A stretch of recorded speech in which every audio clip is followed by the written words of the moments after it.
సాధనం సంజాతో మై భవో వాం ఈప్సిత పరమో భవః. ఇది ఈరోజు ఆఖరి శ్లోక నలకుబేర ప్రేయస్ లో లాస్ట్ అనమాట. ఇది ఎవరు చెప్తున్నారు? భగవంతుడు చెప్తున్నారు అనమాట. తద్గచ్చతం మత్పరమో నలకూబర సాధనం సంజాతో మై భావోనాం భావో వాం ఈప్సిత పరమో భవః. హరే కృష్ణ మాతాజీ. ఎవరైనా చదివి హరే కృష్ణ ట్రాన్స్లేషన్ మాతాజీ. చేయండి. హరే కృష్ణ. హరే కృష్ణ చదవండి మాతాజీ. మాతాజీ, చదవండి.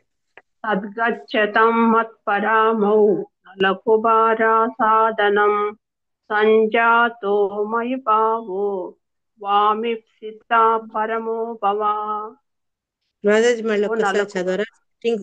స్ప్లిట్టింగ్ సరిగా లేదు, మళ్ళీ చదవండి. ఓకే మాతాజీ. తద్గచ్చతం మత్పరామౌ పరమౌ, నలకుబారా పరమం, మాతాజీ మత్ప పరమౌ. మత్పర ఆ, మత్పరమౌ ఉమ్, మత్పరమౌ యా. నలకుబార సాధనం నలకూబర సంజాతో సాధనం, నలకూబర నల సాధనం. నలకూబర సాధనం యా. సంజ సంజాతో మై ఇది మాట సంజాతో. సంజాతో సంజాతో మై భావో వామిప్సిత భావో వాం, భావో వాం. భావో వాం ఆ, ఈప్సిత. మా వీప్సిత పరమో భవ. ఆ, అది పరమో అందుకని భవ. స్ప్లిట్ చేయడం సరే కాలేదన్న. మీనింగ్ చదవండి అమ్మా. Thank you. పైకి సరే. నలకుబర మణిగ్రీవ మీరిప్పుడు మీ నిలయములకు వెడలుడు. నా భక్తి నా భక్తి అందే నా భక్తి అందే సదా లగ్నము కాగోరితిరి కనుక నా ఎడ ప్రే ప్రేమ ప్రేమ ప్రేమాసు ప్రేమాసు రాగములు ప్రేమానురాగం. ఆ, ప్రేమానురాగములు కలగవలెననేది మీ కోరిక తీరగలదు. ఇకపై మీరెప్పుడును ఆ ఆ పదము నుండి పతనం చెందరు. ఆ పదము నుండి చందర్. హరే పతనం కృష్ణ. చెందరు. ఎంత చక్కటి ఇదంటే వాళ్ళు అదే రకంగా ప్రార్థించారు. వాళ్ళ ప్రార్థన చాలా ఆ ఏమంటారు, సరి అయింది కాబట్టి భగవంతుడు కూడా దాన్ని అనుగ్రహించారు. ఏం చెప్పారు అంటే, ఇక్కడ నలకు వేరుని మణిగిరిని ఉద్దేశిస్తే ఏమన్నారంటే, మీరు ఇంకా మీ గృహాలకు మీరు వెళ్ళిపోవచ్చు, మీ వాసానికి మీరు తిరిగి వెళ్ళొచ్చు. తర్వాత మీరు ఏం కోరుకున్నారు నా నుంచి? ఏ భోగైశ్వర్యాలు కోరుకోలేదు. మీరేమనుకున్నారు? ఎప్పుడు నా భక్తిలో నిమగ్నమై ఉండేటట్టు కోరుకున్నారు అని చెప్తే, మీ కోరిక అంటే ఆ మనసులో ఆ కోరిక ఆదౌ శ్రద్ధ అంటారు కదా, మీలో ఉండే ఆ కోరిక వల్ల ఏమవుతుందంటే ప్రేమ పెరుగుతుంది. తర్వాత భగవంతుడి పట్ల వాత్సల్యం పెరిగి అది నెరవేరుతుంది అనమాట. ఎప్పుడైతే ఆ శ్రద్ధ ఉంటుందో మనకు ఆ ప్రేమ కూడా నెరవేరుతుంది అని చెప్పుకుంటూ, అంతేకాదు మీరు ఈ రకంగా నా ప్రేమ, నా భక్తిలో, నా ప్రేమయుత భక్తిలో నెలకొన్నందువల్ల మీరు ఎప్పుడు కూడా ఆ ఉన్నత లోకాల నుంచి పడిపోయే అవకాశం అవకాశం ఉండదు, అవసరం రాదు అని ఆయన చెప్తున్నారు. అంటే భగవంతుణ్ణి గనక ఆశ్రయించి మనసా వాచ కర్మణ ఆయన్నే మనం ఆరాధిస్తే మనకు పతనం అంటూ ఉండదు. వాళ్ళు పైలోకాల నుంచి కిందికి పడలేదు, మనం ఇంకా ఇంకా కిందికి పడిపోయి అనేక యోనులు ప్రవేశించకుండా అట్లీస్ట్ మళ్ళా మనకు అవకాశం లాగా ఈ మానవ దేహమే లభించవచ్చు. ఇది ఒక గుడ్ న్యూస్. మనకు భగవంతుని పూర్తిగా సరెండర్ అవుతే ఆయన అనుగ్రహానికి మనం పాత్రలం అవుతాం. హరే కృష్ణ. దీంతో అలకుబేర స్తుతి పూర్తయింది. ఆ రేపు బుధవారం, గురువారం నాడు ఎవరైనా ఒకళ్ళకి పూర్తి శ్లోకాలు, ఆ రోజు వివరితమైనటువంటి ఆ లక్షణాలు ఏంటి, ఇవన్నీ మనం ఈ అధ్యాయంలో డిస్కస్ చేస్తుంటాం అనమాట. దీంట్లో ఏం చెప్పారు అంటే, మొట్టమొదటి శ్లోకంలో ఎప్పుడైతే మృదువుగా వాళ్ళని వరదను వారిస్తే ఆయన వినయానికి, ఆయన యొక్క నిరాడంబరతకు వాళ్ళు ఇంకా సంతోషిస్తారు ఆ మంది మాగుతులు.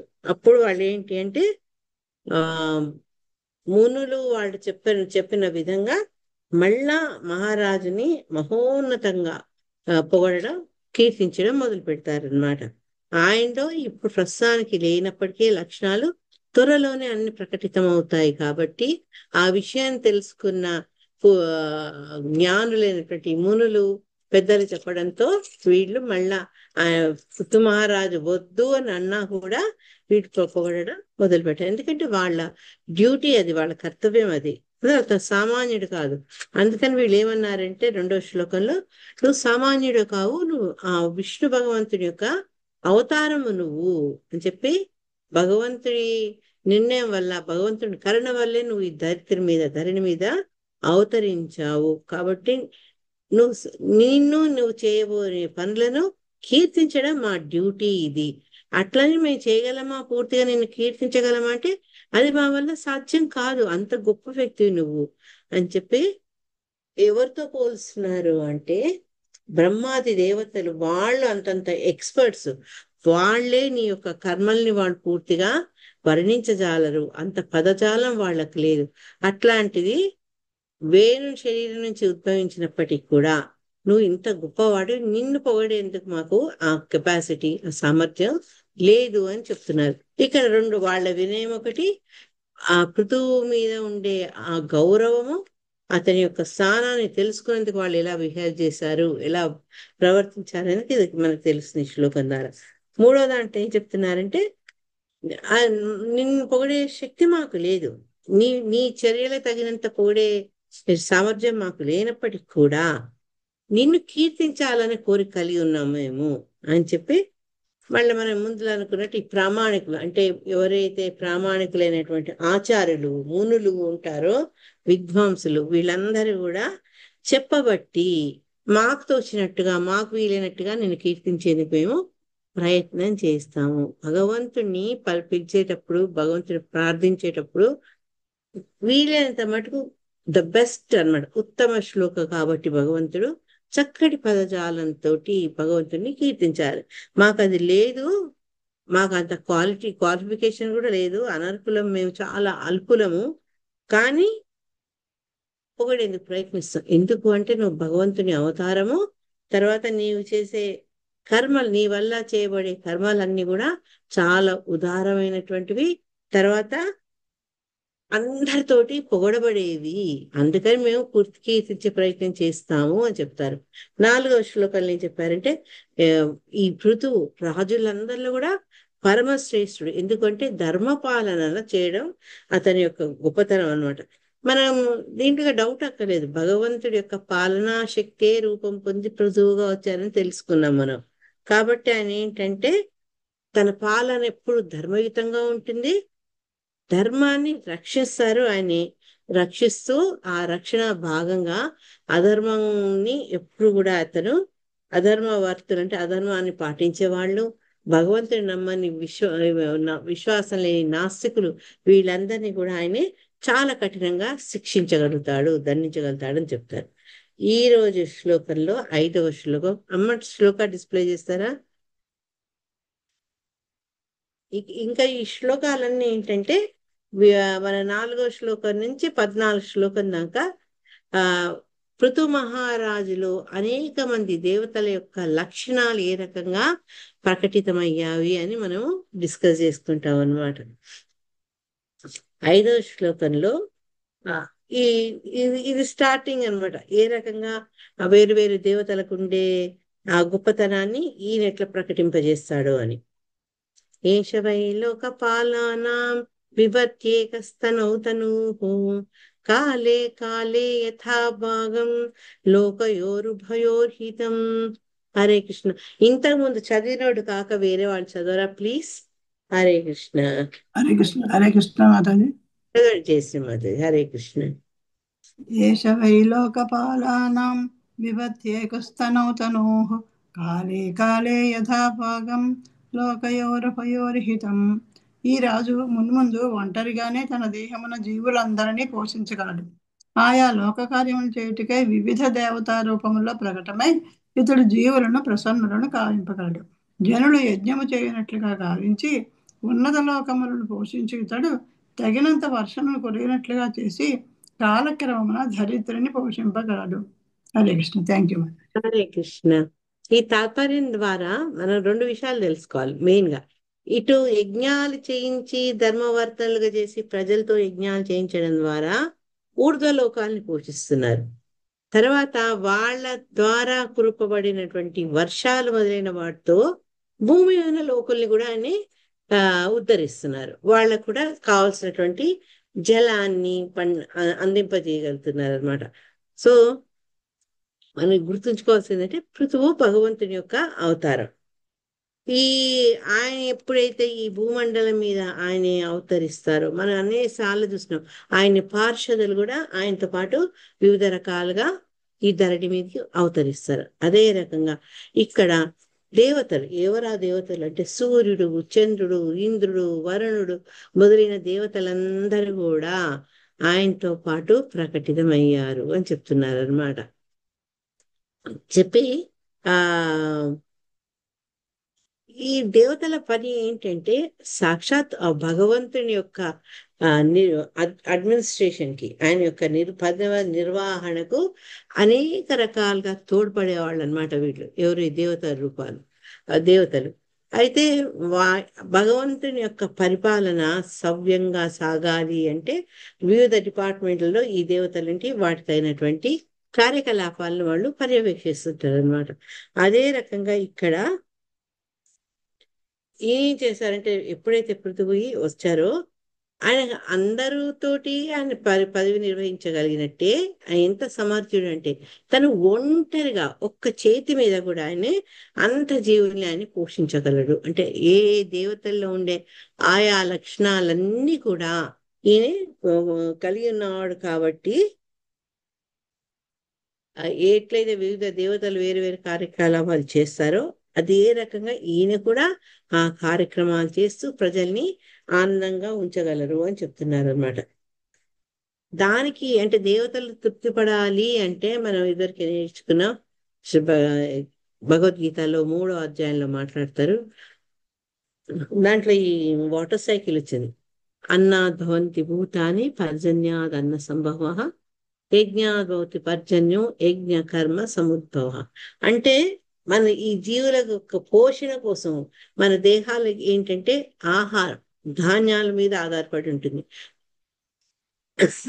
ఆ ధాన్యం ఎలా వస్తుంది? వర్షం పడితే వస్తుంది. వర్షం ఎలా వస్తుంది? యజ్ఞాలు చేస్తే వస్తుంది.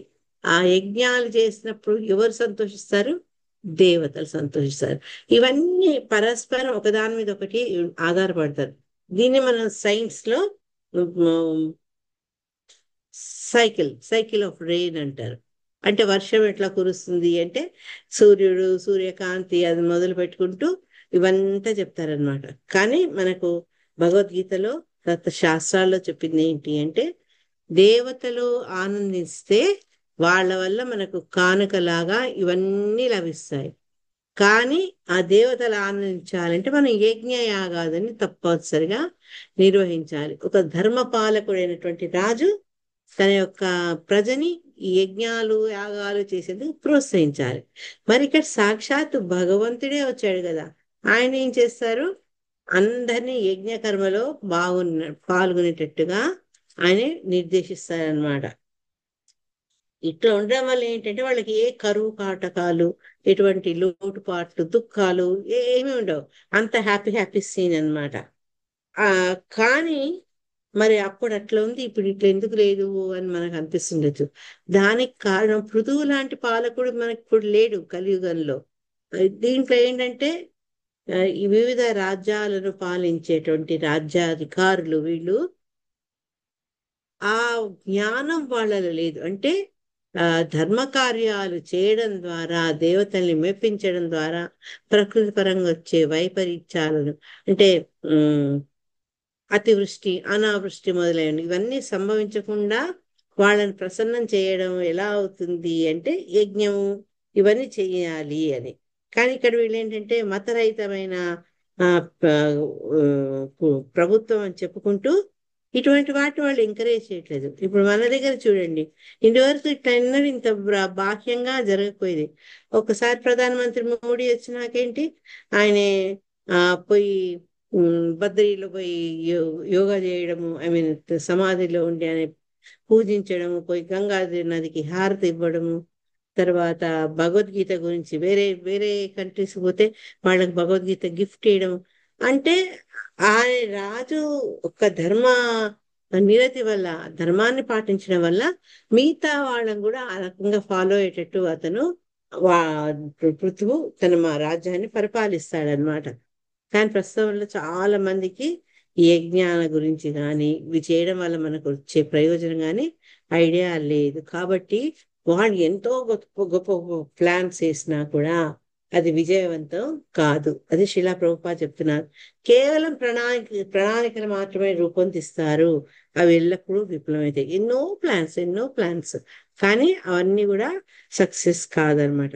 ఈ ప్లాన్లు వేయడం మూలంగా అవి సక్సెస్ కాకపోవడం మూలంగా ప్రజల్లో ఇంకా కష్టాలు పెరుగుతున్నాయి, అవినీతి పెరుగుతుంది, ప్రభుత్వం పట్ల ఆదరణ తగ్గుతుంది. ఇవన్నీ ఎందుకు అంటే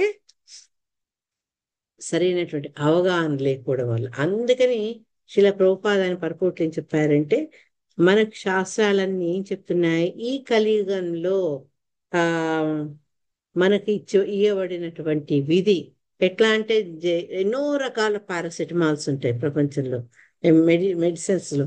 కానీ మనం డాక్టర్ దగ్గరికి పోయినప్పుడు మన శరీరానికి ఏమంత పని చేస్తుందో దాన్నే అనే చెప్తారు.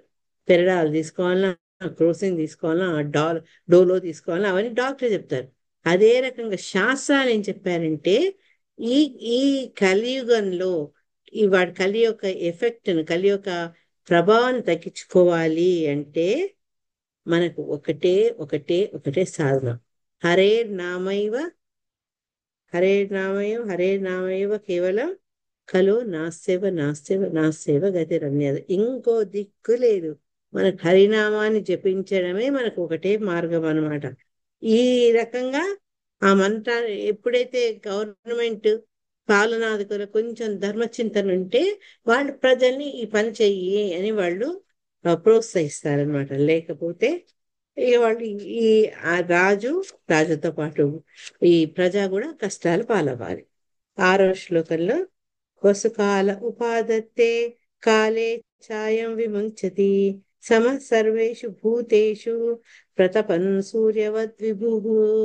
హరే కృష్ణ. హరే కృష్ణ మాతాజీ. చదవండి. ప్రణామాలు మాతాజీ. ప్రణామస్.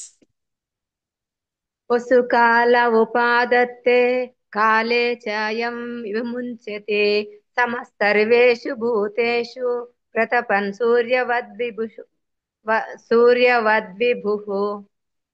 హరే కృష్ణ. ఈ పృథు మహారాజు సూర్యుని ఎంతటి శక్తిమంతుడు కాగలడు. సూర్యుడు తన కాంతిని ఎల్లరకు సమముగా పంచునట్లు ఇతడు తన కరుణను సమముగా పంచగలడు. అదే విధముగా సూర్యుడు 8 మాసముల కాలము నీరు ఎగిరిపోవునట్లు చేసి వర్షకాలమున దానిని పెంచండి రా, చిన్నగా అయింది. ఎగిరిపోవునట్లు చేసి వర్షాకాలమున దానిని సమృద్ధిగా తిరిగి ఇచ్చినట్లు ఇతడు ప్రజల నుండి పన్నులు వసూలు చేసి అవసరమైనప్పుడు ఆ సంపత్తులను తిరిగి వసగును. హరే కృష్ణ. ప్రణామాలు మాతాజీ. హరే కృష్ణ. Thank you Mataji.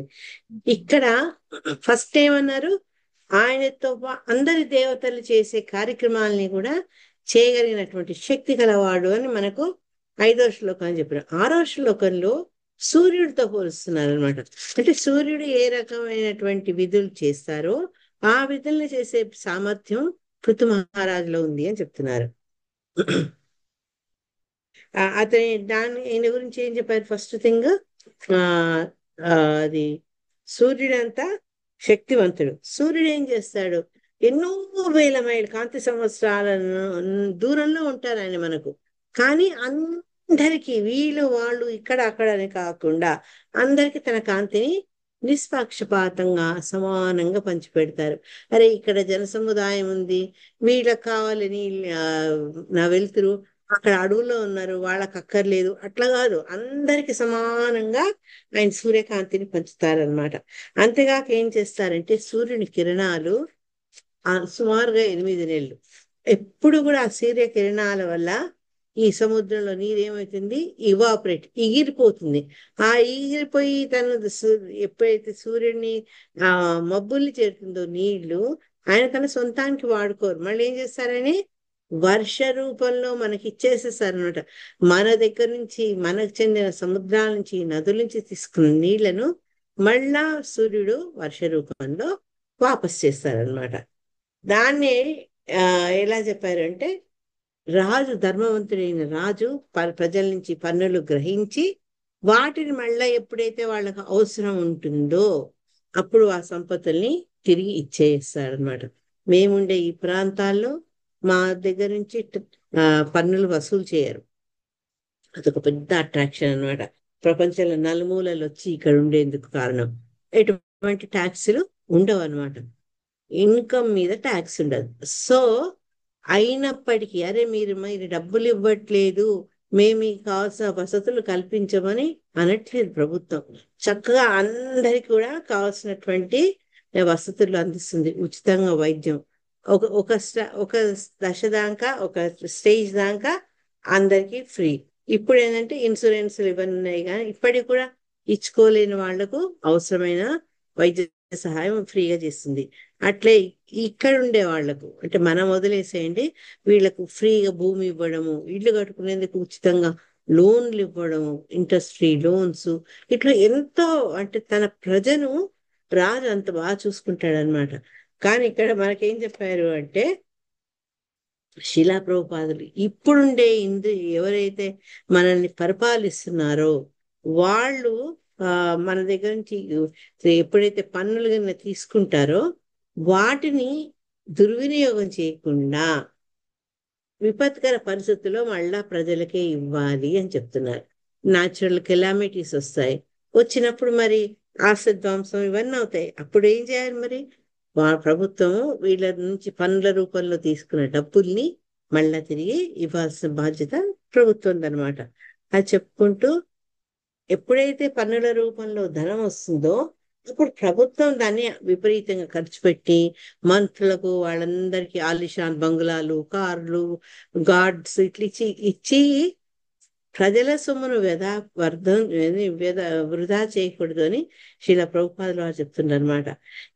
ఎన్ని రకాల ట్యాక్సులు వివిధ ప్రజల నుంచి కలెక్ట్ చేయబడతాయో అవన్నీ ప్రస్తుత కాలంలో పాలనాధికారులు వాళ్ళ ఫెసిలిటీస్, మంచి కారు, ఎక్కడ పోయినా విమానాల్లో పోవడము, తర్వాత హాలిడేస్కి వెళ్ళడము, విదేశాలకు మంచి ఇంట్లో ఉండడము, నౌకరు చాకరు అన్ని గవర్నమెంట్ ఖర్చుని ఈ రకంగా ఉపయోగించుకోవడం, ఇవన్నీ చేస్తున్నారనమాట. అది కరెక్ట్ కాదు అని చెప్తూ, అంటే ఆ పాలనాధికారులు ఎలా ఉండాలంటే సూర్యుడిలాగా ఉండాలి అని చెప్తున్నారనమాట. సో రాజు పన్నులు వసూలు చేసి అవసరానికి ఇచ్చినట్టే సూర్యుడు కూడా నీటిని తీసుకొని మళ్ళీ మనకు వర్షాకాలంలో ఆ నీటినంతా రిటర్న్ చేసేవారనమాట. ఎక్కడో ఉన్న స్వామి ఈ సముద్రంలో ఉండే నీళ్లను, ఉప్పు నీళ్ళని తీసుకొని ఆయన వర్షిస్తే అమృతంలాగా ఉంటుంది అనమాట. అది నీళ్ళని వర్షిస్తారు రాజు కాదు సూర్యుడు. హరే కృష్ణ. ఈ రకంగా సూర్యునితో పోల్చడం జరిగిందనమాట. ఏడో శ్లోకంలో ఆయన యొక్క స్వభావం గురించి చెప్తున్నారు. తితిక్ష త్యక్రమం వైన్య ఉపర్యాక్రమతామపి భూతానాం కరుణ శశ్వత్ ఆర్తానాం క్షితివృత్తిమాన్. హరే కృష్ణ. ఎస్ మాతాజీ. సునీత మాతాజీ చదవండి. హరే కృష్ణ. హరే కృష్ణ చదవండి అమ్మా. నేను చదవనా మాతాజీ? ఆవిడ చదువుతారా? చదవండి చదవండి, ఎవరో ఒకళ్ళు చదవండి. ఇప్పుడు ఆయన చదివితే నెక్స్ట్ వీక్ చదువుతారు, next class. Okay Mataji. Yeah. తితిక్షత్యక్రమం వైన్య ఉపర్యాక్రమతామపి భూతానాం కరణం సస్వ దార్తానాం క్షితివృత్తిమాన్. శీల ప్రభుపాదికి. ఈ పృథువు ప్రజలందరి ఎడ అమిత కరుణను కలిగి ఉండును. ఎవడేని దీనుడు విధి నియమములను ఉల్లంఘించి తలపై తనినను ఇతడు నిర్హేతుకముకు కరుణిసే దానిని పట్టించుకొనక క్షమించును. ప్రపంచ రక్షకునిక ఇతడు దరిద్రవలే ఓర్పు కలవాడు అగును. Hare Krishna Mataji. Thank you. Yeah, Hare Krishna. తాత్పర్యం. చదివాను మాతాజీ. ఈ పృథువు ఆ, ప్రజలందరి ఏడ అమృత కరుణను చదివాను మాతాజీ. చదివారు. దీంట్లో వినపడలే. ఫస్ట్ పదం తితిక్ష నుంచి దాని అర్థం ఏమని వచ్చారు? సహించును పెంచును. ఆ, సహించును. సహించును. ఆ కనకవల్లి మాతాజీ, దీనికి ఒక శ్లోకం మనం చెప్పాం ఇదివరకు కూడా. ఆ శ్లోకం గుర్తుందా మీకు? తితిక్షవా కారుణికాః. యా, కమలంకి మాది కాదు అని అడిగింది కనకవల్లి. కనకవల్లి మాతాజీ. ఓసారి లేదు లెక్చర్ మాధవి, కోసము ఎవరు చెప్పరేమో అనేసి నేను ఆన్ చేశాను. నేనైతే చెప్పలేకపోయేదాన్ని. రసలక్ష్మి కూడా చెప్పింది. థ్యాంక్ యూ మీ అందరికి. ఎందుకు తనని అడిగానంటే ఒక లెక్చర్ లో తను దాని గురించి నాతో డిస్కస్ చేశారు, అందుకని. సో కనకవల్లి మాతాజీ, తితిక్షవ అంటే ఏంటి మాతాజీ? సహించడం అంటున్నారు కదా బాబు. ఓర్పు ఆ ఓర్పు అదే ఓర్పు ఓర్పు సహనం, సహనము, ఓర్పు సహనం. ఓర్పు. ఇక్కడ కూడా అదే చెప్తున్నారు, సహించును. అంటే ఇక్కడ ఆయన యొక్క స్వభావం గురించి చెప్తున్నారు పృథు మహారాజు. ఆయన ఏంటంటే అమితమైన కరుణ. తితిక్షవ కారుణిక. మనం మూడవ స్కందంలో 25వ అధ్యాయంలో 31 శ్లోకంలో. కానీ అక్కడ సాధు లక్షణాలు చెప్తారు. ఇక్కడ పృథు మహారాజు కూడా అంతే. ఆయన చాలా అమితమైన కరుణ ఉండేది ప్రజల పట్ల. ఒక రాజుకు ఉండాల్సిన గొప్ప గుణం అది. అంటే సంతానాన్ని ఒక తండ్రి ఎలా కరుణతో ప్రేమతో చూసుకుంటాడో, పాలకుడైనటువంటి రాజు కూడా తన యొక్క ప్రజ పట్ల అటువంటి కరుణ కలిగి ఉండాలి అని చెప్పి, పొరపాటున ఎవడైనా ఆ విధి నియమాలు పాటించలేదనుకోండి, అయినప్పుడు అరే వీడు నాకు తగిన గౌరవం ఇయ్యలేదు కదా అని అతన్ని శిక్షించక, ఇతని పృథు మహారాజు ఏంటి అంటే చాలా కరుణతోటి అతన్ని క్షమించేవాడట. ఇది చెప్తుంటే మనకు ఒక సంఘటన గుర్తొస్తుంది. చెప్పండి అదేదో. హింట్ చైతన్య మహాప్రభు.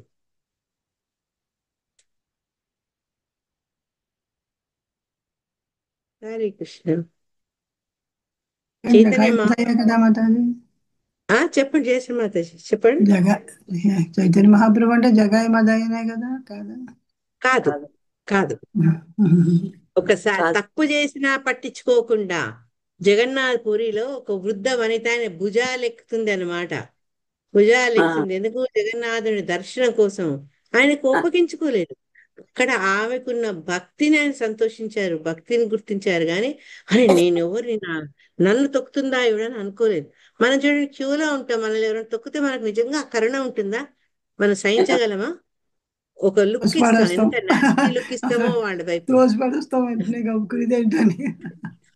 మనకు ఆ శక్తి వాడిపోయేటట్టుగా అట్లా. కానీ పృథు మహారాజు ఏంటంటే తెలియకను తెలుసు ఎవరైనా విధి నియమాలు పాటించకపోతే తల మీద తనంటే నిజంగా లిటరల్ గా తంతాడని కాదు, అతన్ని ఏమంటారు అగౌరవపరిచినప్పుడు కూడా కరుణతోటి తన్ని ఆయన పట్టించుకోలేకపోయేవారు అనమాట. అందుకని ఇక్కడ అతను ఏం చెప్పారంటే ప్రపంచానికి రక్షకుడు అంటే మనం పాలించేవాడు భక్షకుడు కాదు, రక్షకుడుగా ఉండాలి.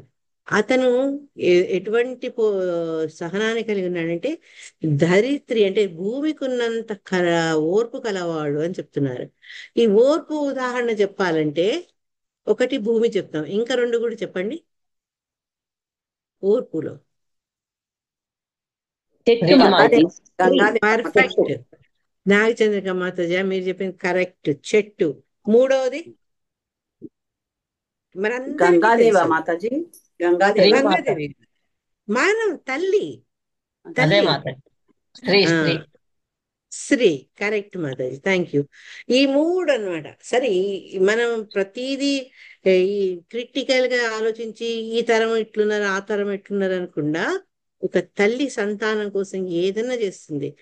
రాత్రిపూట నిద్ర వదిలేస్తుంది, సమయానికి తిండి తినదు, ఎంతో ఒక శిశువుని పెంచే బాధ్యతలో తన సుఖాలన్నీ వదిలేసుకుంటుంది. నాకు చాలా గుర్తొస్తారు. మా అమ్మయ్య మా భార్య ఆమెకు చాలా ఓపిక ఉండేది. మీతో కూడా చెప్పాను అనుకుంటా. కొడుకు చిన్నవాడు, వాడికి 2 ఏళ్ళు 3 ఏళ్ళు, మరచెంబు తీసి టఫ్మని కొట్టాడు. అంటే వాడికి కోపం కూడా కాదు, తెలియలేదు శిశువు కదా, పొట్ట పొట్ట రక్తం కారుతుంది. అదే అంటే ఇప్పుడు జనరేషన్ అయితే అది పక్కకు పడేసి ఒకటి వేసినేమో, ఒక్క మాట లేదు. మాకే ఆశ్చర్యం వేసింది. కానీ తను అంత సహనంగా భరించింది అనమాట. అందుకని తల్లి సహనం అంత చెప్తారు. ఇక చెట్లు, మనం పండ్ల కోసం వాటి రాళ్ళు వేసి కొడతాం, కలుపు కోసం గొడ్డలు తీసి కొట్టేస్తాం. ఎన్ని చేసినా కూడా చెట్టు తన విధిని ఎప్పుడు వదలదు, తన సహనాన్ని ఎప్పుడు వదలదు. తను ఇస్తూనే ఉంటుంది, మనకి ఇస్తూనే ఉంటుంది. బతికున్నప్పుడు పోయినాక కూడా అది మనకి ఇస్తూనే ఉంటుంది. ఇక భూమి అయితే మనం తొక్కుతాము, దాన్ని త్రవ్వుతాము, ఎన్నో రకాల డైనమైట్లు పెట్టి దాన్ని హింసిస్తారు. ఇన్ని చేసినాక కూడా దరిద్రం మనకు కావలసినవన్నీ, ఖనిజాలు గాని ఆహారమే గాని ప్రతీది ఇస్తుంది. పృథు మహారాజు కూడా అట్లా తప్పులు చేసిన వాళ్ళని కూడా శిక్షించకుండా క్షమిస్తూ ఎంతో కరుణతో ఉండు భూమిలాగా ఓర్పు కలవాడు, సహనం కలవాడు. అది ఈ పృథు మహారాజులో ఉండే గొప్ప క్యారెక్టర్ను భూమితో పోల్స్తున్నారు అనమాట. శిలా ప్రభుపాదుల దీంట్లో ఆ ఆయన ఏంటంటే ఆ, ఎక్కువ ప్రభుపాద పర్పోర్ట్స్ ఉంటే అప్పటి రాజులకు ప్రస్తుతం ఉండే పాలనాధికారులకు మధ్య ఉండే వ్యత్యాసం చెప్తుంటారనమాట.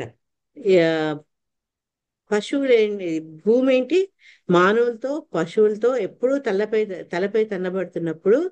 పడుతున్నప్పుడు కూడా ఏం చేస్తుంది, ధాన్యము పండ్లు కాయగూరలు అన్ని పండించి మన పుట్టకాల్సిన అవసరాలన్నీ తీరుస్తుంది. రాజు అయినటువంటి పృథువుని భూమితో పోల్చారు అని చెప్తున్నారు. ఎందుకు అంటే ఇట్లా తప్పులు చేసినా సహించింది అని చెప్పి, తనకుండే అసౌకర్యాన్ని లెక్క చేయకుండా ప్రజల సౌకర్యాన్ని దృష్టిలో పెట్టుకున్నందుకు ఆ రాజు యొక్క బాధ్యతను అతను ఆ రకంగా పరిపాలిస్తున్నాడు. కానీ ఇప్పుడుండే రాజులు వీళ్ళు ఏం చేస్తున్నారు అంటే, మన నుంచి తీసుకున్నటువంటి పన్నుల్ని ఉపయోగించి విలాసంగా బతుకుతున్నారు. ఒక 2-3 ఏళ్ల కింద అంటే ప్రజలు తిరగబడి ఆ రాజును, రాజవంశాన్ని, రాజు కదా ఐ మీన్ పాలక వంశాన్ని చిత్రవద చేశారు. దానికి ఒక చక్కటి మన పొరుగు దేశంలోనే జరిగింది ఇన్సిడెంట్. ఇప్పుడే కాదు, 2-3 years బ్యాక్. ఇంకా మేబీ ఇంకొంచెం ఎక్కువ. ఎవరికైనా గుర్తుందా? అంటే పాలకులు అవినీతి పరులైతే ప్రజలు కష్టాలు పడి ఆ కష్టాల నుంచి వాళ్ళకు వచ్చే క్రోధానికి ఉదాహరణ. అమ్మా మీరు వేరే వాళ్ళతో మాట్లాడుతుందా? ఆన్సర్ ఇస్తాను. ఎవరికైనా గుర్తుందా? మన పొరుగు దేశం. సద్దాం హుసేన్ అని. సద్దాం హుసేన్ కాదు, మన పొరుగు దేశం. భారతదేశం కింద ఒక చిన్న శనగ గింజ శ్రీలంకలో ఏమైంది అప్పుడు? వాళ్లకు చాలా ఆర్థిక మాంద్యత, అంత ఫైనాన్షియల్ క్రైసిస్ వచ్చింది. డబ్బు లేకనా కాదు, ఆ పాలకుల అవినీతి పర్లే వాళ్ళ భోగాల్లో ఉండి ప్రజల్ని పట్టించుకోకపోవడం మూలంగా వాళ్ళు విసిగిపోయి రాజు కాదు ఆ లీడర్స్ ని అందరినీ పడి తరిమికొట్టారు. ఇప్పుడు ఒక 3-4 ఏళ్ల తర్వాత ప్రస్తుతం మళ్ళా శ్రీలంక పరిస్థితులు కొంచెం స్టెబిలైజ్ అయ్యాయి. ఇవన్నీ ఎందుకు అంటే సరి అయిన పాలకులు లేకపోవడం. ఆ ప్రజల నుంచి తీసుకున్న పన్నుల్ని మన ముందు శ్లోకాల్లో చదువుకున్నట్టు వాళ్ళ యొక్క అవసరాలకు, వాళ్లకు కావలసినటువంటి వస్తువుని అందించేందుకు ఆ పన్నుల్ని ఉపయోగించాలి. లేకుండా వీళ్ళేంటి అంటే ఈ రకంగా దుర్వినియోగం చేస్తారు. ఇంకో విషయం ఏం చెప్పారంటే శిలా ప్రభుపాదుల వారి ఇందులో, అన్యాయంగా ఎవరైతే పన్నులు విధిస్తారో, అంటే మన స్తోమతను మించి పన్నులు విధించి అన్యాయం చేస్తారో అట్లాంటి వాళ్ళు ఏంటి అంటే జనుల్ని అవినీతి పరులుగా చేస్తారు. అంటే వాళ్ళు ప్రాపర్ గా పన్నులు విధించకపోవడం వల్ల కొన్ని మనం సరిగా వాటిని కట్టకపోవడం, మన యొక్క ఆస్తిపాస్తుల్ని దాచి ఉంచడం, సరైన లెక్క ఇవ్వకపోవడం, ఈ రకంగా మనం కూడా ప్రభుత్వాన్ని చీట్ చేసేందుకు అది ప్రోత్సహిస్తుంది అనమాట. అప్పుడు వీళ్ళు ఈ నల్లధనం తర్వాత మనం పేపర్ చూస్తుంటే ఎప్పుడు తెలుస్తుంటాయి కదా, IT రేట్స్, అధికారులు ఒక్కొక్క అధికారి ఇంట్లో చూస్తే బంగారాలు, తర్వాత వాచ్లు, ఇంకేంటేంటో డబ్బు కట్టలు ఇవన్నీ ఎందుకు వెళ్తున్నాయంటే ఈ రకంగా అన్యాయమైనటువంటి వర్తన అన్నమాట. ఆదాయాన్ని వాళ్ళు సక్రమంగా వాళ్ళు ఆ స- సంపాదించకుండా ఇట్లా పక్కదారుల ద్వారా పొందుతారు. ఆ పొందిన దాన్ని నల్లధనంగా చేసి వాళ్ళు దాస్తారనమాట. వీటన్నిటి కారణం వల్ల ఏమైతుంది అంటే ప్రాపర్ ట్యాక్స్ సిస్టమ్ లేకపోతే ఈ ప్రాబ్లమ్స్ వస్తాయి. వచ్చి ఎప్పుడైతే మన దేశాన్ని రక్షించాలి అంటే ఆ సైనికుల యొక్క ఆ, ఖర్చులు, తర్వాత అడ్మినిస్ట్రేషన్ ఖర్చులు అవి మన ప్రభుత్వానికి తలకు మించిన భారమై మళ్ళా IMF దగ్గర పోయి అప్పులు తీసుకుంటాం. ఇప్పుడు పాకిస్తాన్ ఇక్కడ అంతా చూస్తుంటాం కదా, వాళ్ళ దగ్గర ఖజానా ఖాళీ అవుతుంది. అప్పుడు ఏం చేస్తారు వాళ్ళు? మళ్ళీ పోయి పెద్ద పెద్ద అగ్రరాజ్యాల దగ్గర పోయి అప్పులు అడుపుచ్చుకుంటారు. ఇట్లా చేయకుండా ఏంటి అంటే దేశం ఆర్థిక వ్యవస్థ కుప్పకూలకుండా ఉండాలి అంటే న్యాయంగా వాళ్ళు రాజులు పరిపాలించాలన్నమాట. తర్వాత వాళ్ళ ప్రజల నుంచి ఎప్పుడైతే కష్టారితాన్ని పన్నుల రూపంలో తీసుకుంటారో వాళ్ళకి కావాల్సిన అవసరాన్ని తీర్చాలి. కానీ వాళ్ళ విలాసాలకు, రాజుల యొక్క విలాసాలకు దురుపయోగం చేయకూడదు. మన దగ్గర అంత దాకా మామూలుగా ఉంటాడు. వాళ్ళు మినిస్టరు అధికారం రాగానే వాడికి గవర్నమెంట్ వెహికల్, తర్వాత సర్వెంట్లు, ఎక్కడ పోయినా వాళ్ళకి ప్రయారిటీ. ఎవరైనా VIPలు పోతున్నట్టే రోడ్డు అంతా ఆపేసేస్తారు ట్రాఫిక్. ఈ రకంగా ఏంటంటే అధికార దుర్వినియోగము, తర్వాత సంపాదనను దుర్వినియోగం చేయడం జరుగుతుంది. వీటన్నా అయ్యేటప్పటికి ఏమవుతుందంటే దేశ వ్యవస్థ, పాలనా వ్యవస్థ కుప్పకూలుతుంది, అశాంతి, తర్వాత ఈ రకమైనటువంటి తిరుగుబాటు మొదలవుతుంది.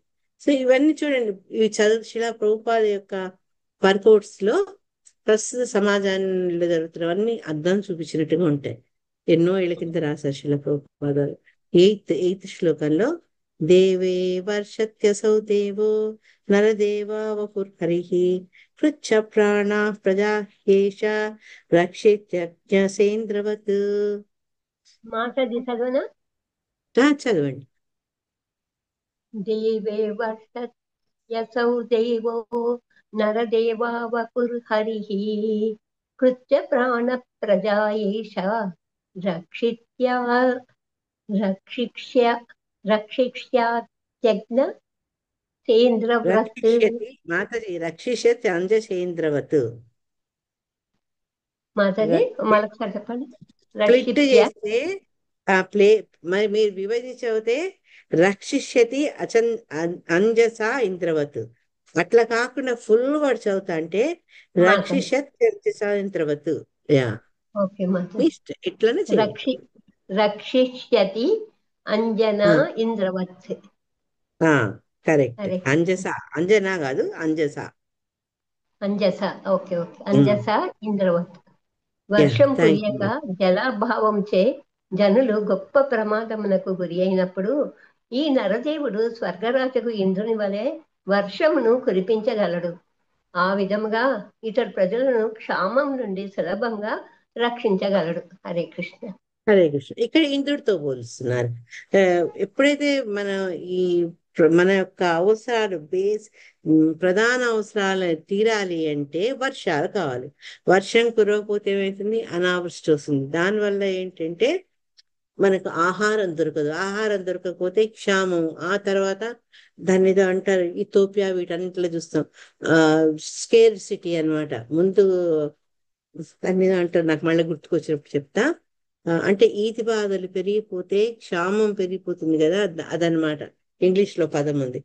ఇవన్నీ జరుగుతాయి అన్నమాట. అట్లాంటప్పుడు ఈ సమర్థవంతుడు, తర్వాత భగవత్ స్వరూపుడైన ఈ రాజు ఏం చేస్తారు అంటే వర్షాన్ని కురిపిస్తారు. అంటే ఇంద్రుడి కోసం మనం యజ్ఞం చేసి ఆయన్ని మెప్పించి వర్షం పొందక్కర్లేదు. ఆయనే స్వయంగా వర్షాన్ని కురిపించగలడు. అంత సామర్థ్యత ఆయనకు ఉందన్నమాట. ఈ రకంగా వర్షాన్ని తగిన సమయాల్లో ఇవ్వడం వల్ల క్షామం నుంచి ఆయనే ప్రజల్ని సులభంగా రక్షించగలడు. కమలముఖి, నీకు తెలుస్తుందా నేను అన్న పదము? ఇంగ్లీష్ లో ఒక పదం అంటారు, స్కేర్ సిటీ కాదు అది. హరే కృష్ణ. ఏంటి మాతాజీ? డఫ్ మాతాజీ. స్కేర్ సిటీ కాదు, డఫ్.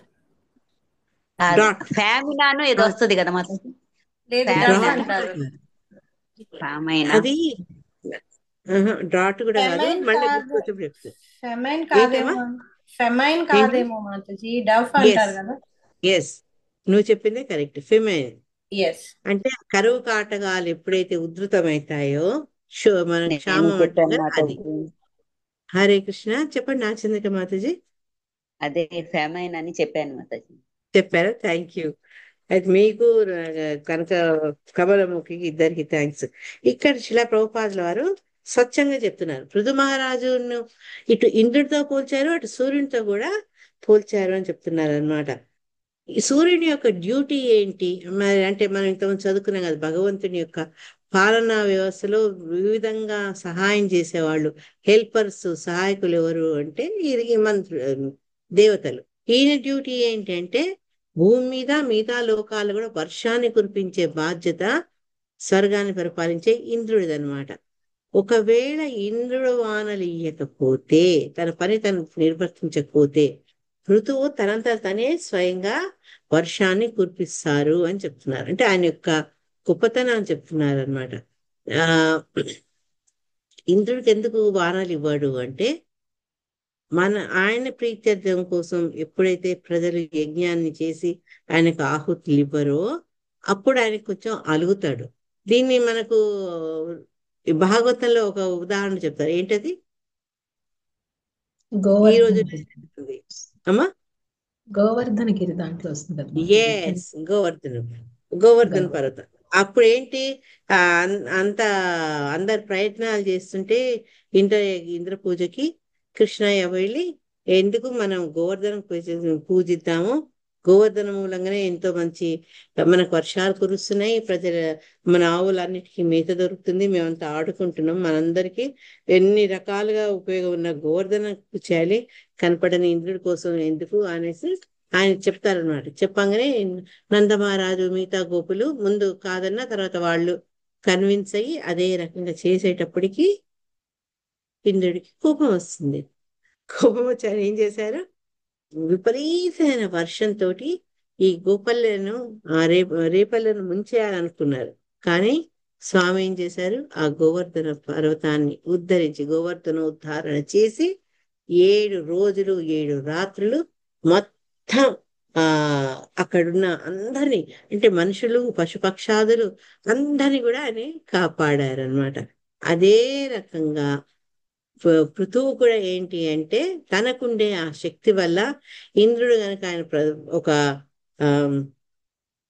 వర్షాలు ఇవ్వకపోయినా ఇంద్రుడి మీద ఆధారపడకుండా తను స్వయంగా వర్షాన్ని కురిపించే శక్తి ఆయనకుంటుంది అని చెప్తున్నారు. సో గోవర్ధన దారి జై కృష్ణకు ఈ రకం గోవర్ధనాన్ని ఒక గొడుగులాగా పట్టి కాపాడారు కాబట్టి గోవర్ధన దారి అని ప్రసిద్ధి అయ్యారు అని శిలా ప్రభుపాదులు చెప్తున్నారు. 19వ శ్లోకంలో చాలా చిన్నది అనమాట, దీనికి ఎక్కువ పరపోట్లేదు. ఆప్యాయత్యసౌ లోకం వదనామృత మూర్తిన సానురాగావలోకేన విశదస్మిత చారుణ. నేను చదువుతాను మాతాజీ. చదవండి.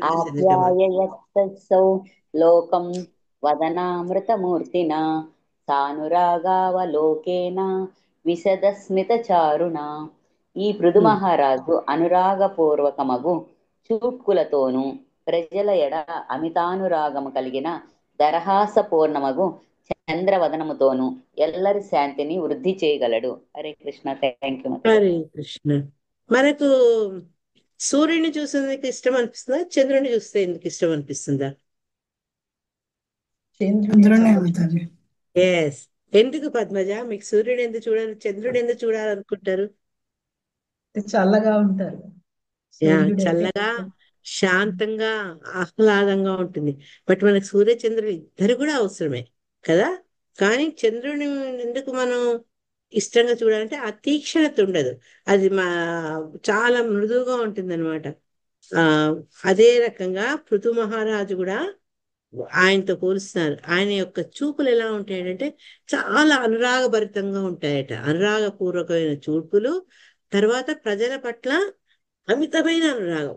నేను ఇదివరకు చెప్పినట్టు ఒక తండ్రికి సంతానం మీద ఉన్నటువంటి అనురాగం ఎట్లా ఉంటుందో ఆయనకు కూడా అంత ప్రజ పట్ల అంత అనురాగం ఉంటూ ఎప్పుడు చిరునవ్వుతోటి చంద్రుడిలాగా చిరునవ్వు నవ్వుతూ అందరికి శాంతిని కలిగించేవాడు అనమాట. ఇది చంద్రుని యొక్క లక్షణాలు పృథువులో మనం చూడొచ్చు.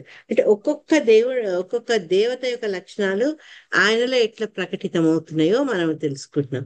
10వ శ్లోకంలో అవ్యక్తవత్మైష నిగూఢ కార్యో గంభీర వేద ఉపగుప్త విత్త అనంత మాహాత్మ్య గుణైకధామ పృథు ప్రచేత ఇవ సంస్కృతాత్మ.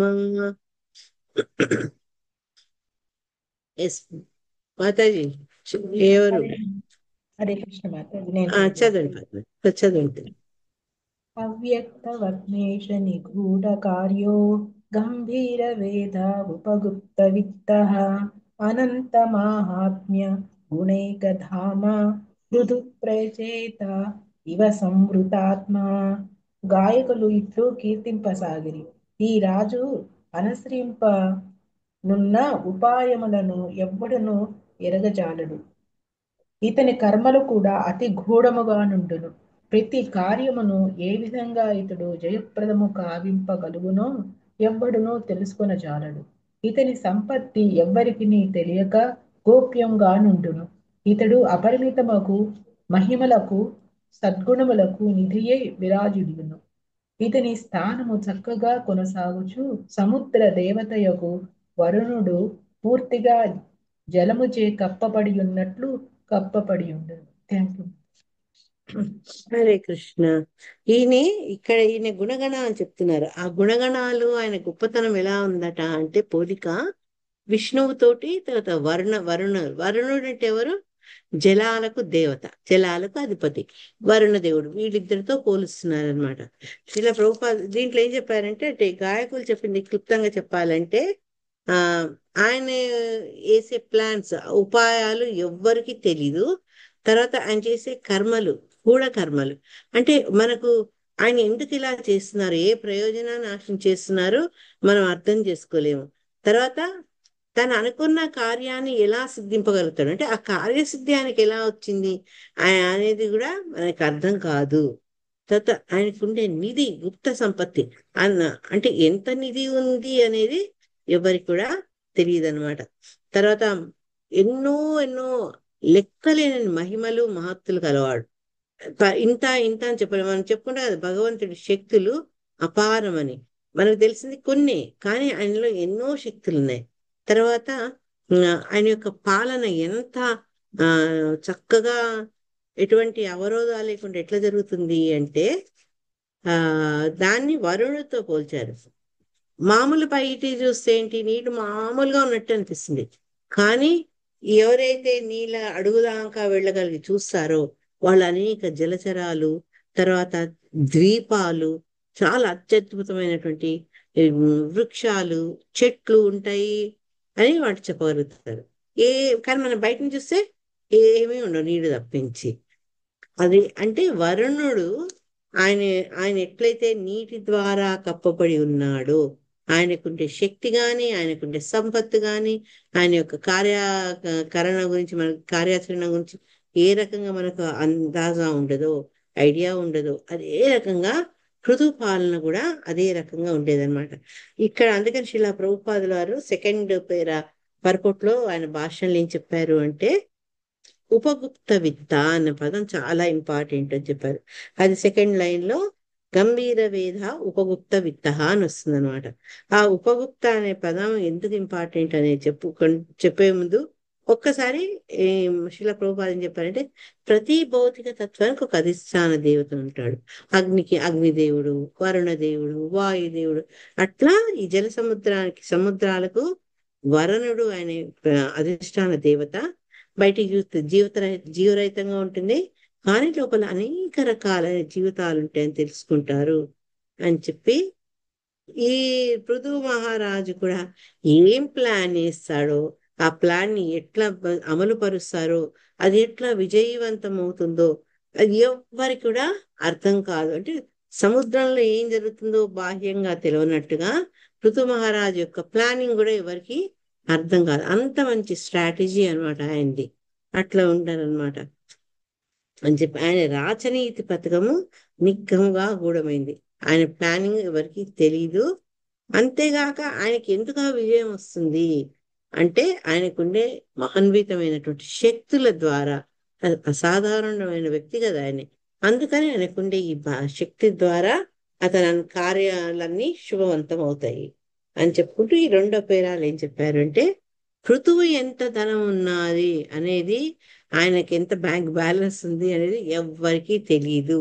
ఉపగుప్త విత్త, అంత నిగూఢంగా ఉండేదన్నమాట అని చెప్తూ మనకు చిన్న మెసేజ్ ఇచ్చారు శిల ప్రభుపాదుల వారు.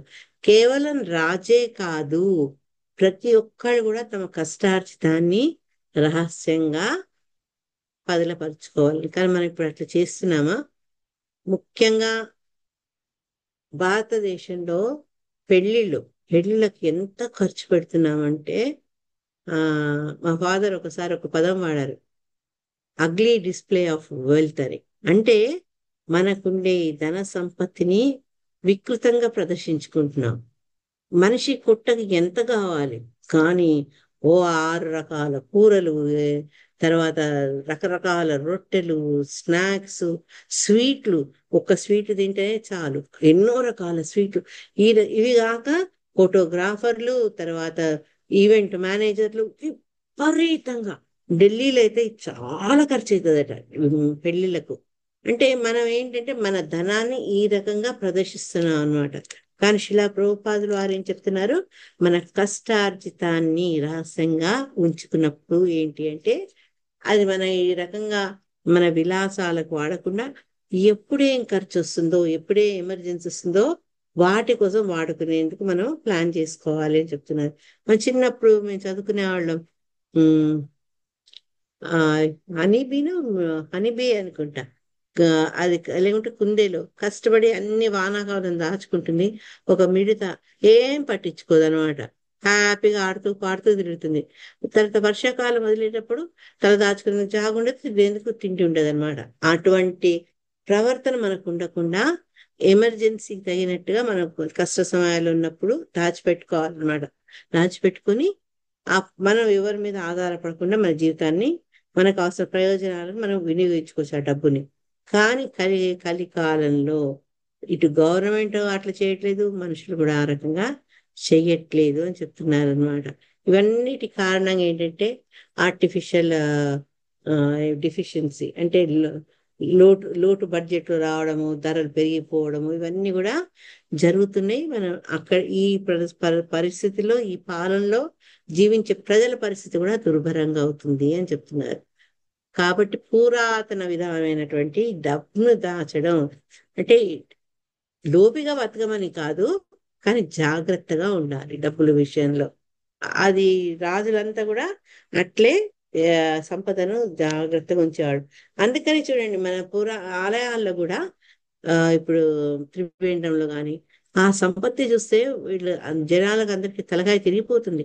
అంత గుప్తదనం అన్నమాట. అసలు ఒక దేశాన్ని కొనేసే అంత బంగారం, అంత ఆభరణాలు, అంత నిధి అట్లా రాజు తీసి పెట్టేవాడు. ఎందుకంటే దేశ అవసరాలకు ఎప్పుడే అవసరం వస్తుందో అని చాలా జాగ్రత్తగా ఉంచేవాళ్ళు. వాళ్ళు వాటిని వాడుకోకపోయేవాళ్ళు. అది భగవంతుడికి చెందింది, భగవద్ధనము తనది కాదు అన్న భావనలో వాటిని జాగ్రత్తగా చూసుకునేవాళ్ళు అనమాట. ఇవన్నీ తెలవాలి అంటే శిలా ప్రభుపాద మనకు సూచించేది ఏంటి అంటే, వర్ణాశ్రమ ధర్మ విధానాలు సురక్షితులు చేయాలి. అంటే దాంట్లో మనం ఎందుకు వర్ణాశ్రమం అంటే ఏం చెప్పారు, బ్రహ్మచారి అతను చేయాల్సిన విధం ఏంటంటే శిక్ష నేర్చుకోవడం. తర్వాత సన్యాసి ఆయన ధనాన్ని పోగు చేసుకోకుండా తన జీవితాన్ని భగవంతునికి దారాదత్తం చేయడం, భగవన్ నామాన్ని ప్రచారం చేయడం. అతను కూడా అంత జీవిత అవసరాలు చాలా సులభంగా పెట్టుకుంటూ భగవత్ చింతనలో ముందుకోవాలి. కానీ గృహస్థ ఏం చేయాలి, తను ధనాన్ని సంపాదిస్తూ ఆ ధనం వల్ల మిగతా 3 వర్ణాలకు కావాల్సిన అవసరాలు తీరుస్తూ తన కుటుంబాన్ని చూసుకుంటూ ధర్మ కార్యాలు చేయాలి. కాబట్టి ఈ వర్ణాశ్రమ విధానం తెలుసుకున్నప్పుడు అక్రమంగా డబ్బులు దాచుకోవడం కానీ, దాన్ని ఉట్టిగా వేస్ట్ చేయడం కానీ. అప్పుడు మనకేం తెలుస్తుంది? వర్ణాశ్రమంలో ట్రైన్ అయినప్పుడు, అరే నేను ఎందుకు ఇట్లా డబ్బు వృధా చేస్తున్నా, ఏ గుడికో ఇచ్చి పోషించవచ్చు, లేకుంటే బ్రాహ్మణుడికో ఇచ్చి అతని కుటుంబాన్ని నడపచ్చు. ఒక సన్యాసికి ఇస్తే ఆయన ప్రచారానికి వాడుకుంటారు. ఒక గుడికి ఇస్తే గుడి వల్ల ఎంతో మంది బాగుపడతారు.